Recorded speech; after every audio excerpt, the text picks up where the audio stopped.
ఇక్కడ చూడండి, మూసీ రుణానికి కొర్రీలు 3 అంశాలపై వివరాలు కోరిన కేంద్రం.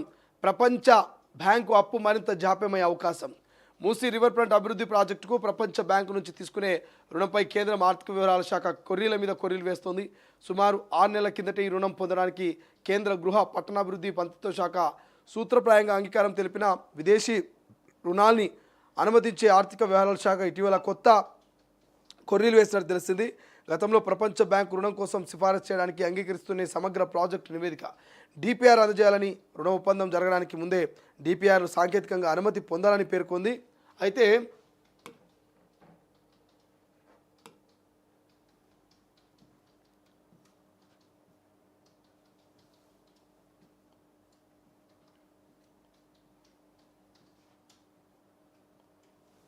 డిపిఆర్కి సంబంధించి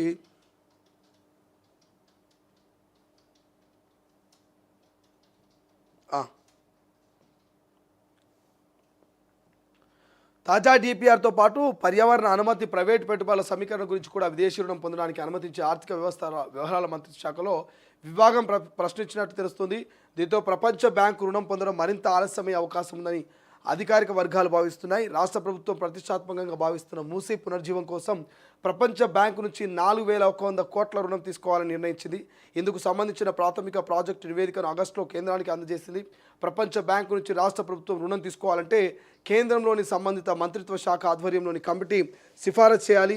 Musi river front development corporation limited ప్రపంచ బ్యాంకు రుణం కోసం పంపిన ప్రాథమిక నివేదికలో మూసీ నదిని పునర్జీవం చేసి ఆర్థికంగా పర్యాటక వృద్ధికి తోడ్పడేలా చేయడం లక్ష్యమని పేర్కొన్నది. హైదరాబాద్ నగరం మధ్యలో నది ప్రవహిస్తోందని, దీన్ని పునర్జీవం చేయడం ద్వారా జీవవైవిధ్యం పెరగడంతో పాటు మౌలిక సదుపాయాల అభివృద్ధికి, సాంస్కృతిక వైభవాన్ని చాటి చెప్పడానికి తోడ్పడుతుందని వెల్లడించింది. ఈ ప్రాజెక్టు సుస్థిర అభివృద్ధి లక్ష్యాల సస్టైనబుల్ డెవలప్మెంట్ గోల్స్ సాధించడంలోనూ దోహదపడుతుందని, ప్రభుత్వం ప్రైవేట్ భాగస్వామ్యంతో పలు కార్యక్రమాలు చేపడతామని, 2030 డిసెంబర్లోగా ఈ ప్రాజెక్టు పూర్తి చేయడం లక్ష్యమని తెలిపింది. మూసీ అభివృద్ధితో నగరానికి కొత్త రూపు. ప్రపంచ బ్యాంకు రుణం కోసం ప్రతిపాదించిన పనులకు 5,863 కోట్లు ఖర్చు అవుతుందని, ఇందులో 4,100 కోట్లు రుణంగా ఇస్తే మిగిలిన 1,763 కోట్లు రాష్ట్ర ప్రభుత్వం భరిస్తుందంటూ తెలిపింది. ఇక ఫిజిబిలిటీ అధ్యయనం జరిగిందని వివరించింది. ఈ ప్రాజెక్టు కింద నీటి యాజమాన్యానికి సంబంధించి 4 ప్రధాన అంశాలు చేపట్టాల్సి ఉందని పేర్కొంది.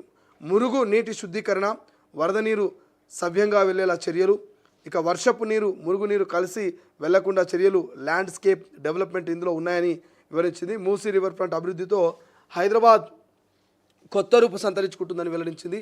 అనుమతులు, పునరావాసం ఇలా అన్ని అంశాలతో ఇచ్చిన ప్రాథమిక నివేదికను కేంద్ర గృహ పట్టణాభివృద్ధి శాఖ ఆధ్వర్యంలోని కమిటీ పరిశీలించి ప్రపంచ బ్యాంకు నుంచి రుణం తీసుకోవడానికి సూత్రప్రాయంగా అంగీకరిస్తూనే అదనంగా వివరాలు కోరింది.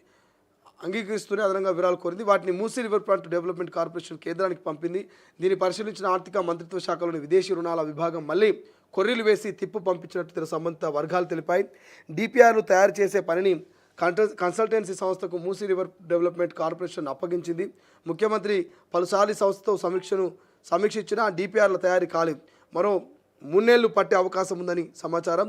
డిపిఆర్ వచ్చాక పర్యావరణ అనుమతి కోసం దరఖాస్తు చేయాలి. మూసీ రివర్ ఫ్రంట్ అభివృద్ధిలో ప్రైవేటు పెట్టుబడులకు పెద్దపీట వేయాలని ప్రభుత్వం భావిస్తుండగా ఇందుకు సంబంధించిన వివరాలను అందజేయాలని తాజా కేంద్రం కోరింది. మూసీ పునర్జీవన్ ప్రారంభమై తర్వాత ఇరువైపులా ప్రైవేటు పెట్టుబడులను ప్రోత్సహించి అభివృద్ధి చేయాలన్నది ప్రభుత్వ ప్రణాళికగా ప్రపంచ బ్యాంకు రుణం సిఫారసు చేయడానికి ఈ వివరాలన్నింటినీ కోరడంతో డిపిఆర్ అందుకే తదుపరి కార్యాచరణకు శ్రీకారం చుట్టే అవకాశాలు కనిపిస్తున్నాయంటూ ఒక వార్త మనకు హైలైట్గా కనిపిస్తుంది. ఇది మొత్తం మీద అయితే మూసీ రివర్ ఫ్రంట్కి సంబంధించి తెలంగాణ రాష్ట్ర ప్రభుత్వం ఎంతో ప్రతిష్టాత్మకంగా చేపడుతున్నటువంటి మూసీ పునరుద్ధరణకు సంబంధించి కొంత 3 నెలల పాటు తాత్కాలిక బ్రేక్ పడ్డట్టు తెలుస్తోంది. ఎందుకు బ్రేక్ పడుతుందంటే ప్రపంచ బ్యాంకుల నుంచి మరి అప్పుగా తీసుకోవాలని 4,100 కోట్ల రూపాయలని మన రాష్ట్ర ప్రభుత్వం అప్పుగా ప్రపంచ బ్యాంకుల నుంచి ఇప్పియాలని కేంద్రానికి మరి సిఫారసు చేస్తే కేంద్రం కొర్రీలు పెడతా ఉందంట. గతంలో పంపించిన దాన్ని తిప్పి పంపించింది. ఇప్పుడు మళ్ళీ ఆ డిపిఆర్ విషయం కావచ్చు, ఇతరితర కొన్ని అంశాల గురించి క్లారిటీ ఇవ్వాలంటూ మరి రాష్ట్ర ప్రభుత్వం ప్రధానంగా గృహ నిర్మాణాలకు సంబంధించిన శాఖ, ఆర్థిక శాఖకు సంబంధించి మళ్ళీ 3 అంశాలపై వివరాలు కోరిందట కేంద్రం. ప్రపంచ బ్యాంకు అప్పు మరింత జాప్యమయ్యే అవకాశం ఉందని క్లియర్గా ఇక్కడ రాస్తా ఉన్నారు. మొత్తం దాదాపు మూసీ రివర్ ఫ్రంట్కి సంబంధించి మూసీ పునరుద్ధరణకు సంబంధించి 6,000 కోట్ల రూపాయలు అయితే అట.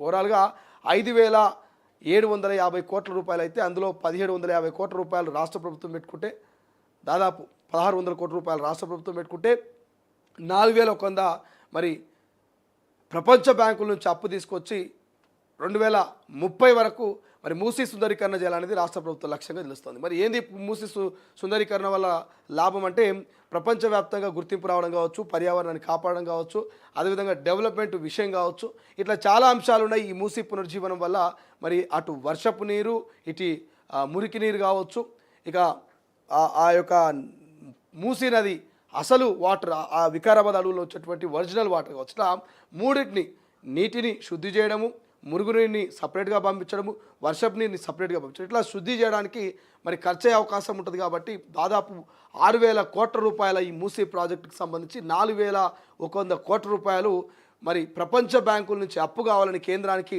రాష్ట్ర ప్రభుత్వం మరి చెప్తే, రాష్ట్ర ప్రభుత్వానికి సంబంధించినటువంటి ఆ మూసీ పునరుజ్జీవనానికి సంబంధించినటువంటి డిపిఆర్ కావచ్చు, దాని డీటెయిల్స్ కావచ్చు, మరి ఇతర అన్ని అంశాలని కేంద్రం అడగడం, అక్కడ కేంద్రానికి కొన్ని డౌట్లు ఉండడంతో మళ్ళీ 3 అంశాల మీద క్లారిటీ ఇవ్వాలంటూ మళ్ళీ తిప్పి పంపడం, ఇదంతా ఒక 3 నెలల ఆలస్యమయ్యే అవకాశం అయితే కనిపిస్తుంది ప్రపంచ బ్యాంకుల నుంచి మూసీకి రావాల్సిన డబ్బుల విషయంలో.